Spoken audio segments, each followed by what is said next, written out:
राष्ट्रवादी काँग्रेस पक्षाच्या महाळुंगे गणाच्या उमेदवार अश्विनीताई सोमनाथ तरस महाळुंकर यांच्या जनसंपर्क कार्यालयाचे उद्घाटन महाराष्ट्राचे लोकप्रिय उपमुख्यमंत्री अजितदादा पवार तसेच माजी आमदार दिलीप अण्णा मोहिते पाटील यांच्या हस्ते करण्यात आले।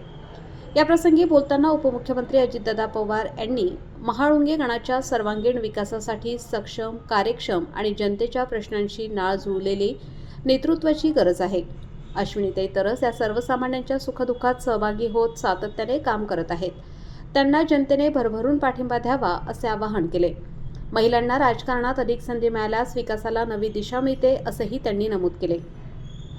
आमदार दिलीप मोहिते पाटील यांनी आपल्या भाषणात महाळुंगे गणातील पाणी, रस्ते, शिक्षण, आरोग्य व रोजगार यासारख्या मूलभूत प्रश्नांच्या सोडवणुकीसाठी राष्ट्रवादी काँग्रेस कटिबद्ध आहे। अश्विनीताई तरस यांच्या माध्यमातून हा गण विकासाच्या नव्या टप्प्यात प्रवेश करेल असा विश्वास व्यक्त केला।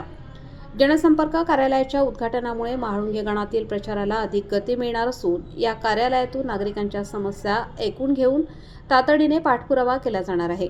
यावेळी विविध विकास कामांची माहिती देत पुढील काळातील विकासाचा आराखडा मांडण्यात आला।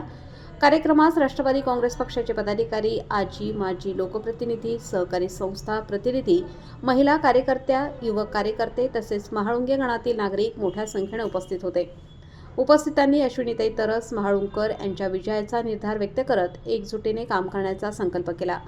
एकूणच या भव्य उद्घाटन सोहळ्यामुळे महाळुंगे गणाच्या राजकीय पटलावर राष्ट्रवादी काँग्रेस पक्षाची ताकद अधिक भक्कम झाल्याचे चित्र येत आहे। आपल्या परिसरातील बातम्या पाहण्यासाठी चॅनलला सबस्क्राइब करा, व्हिडिओला लाईक करा आणि बेल आयकॉन दाबायला विसरू नका।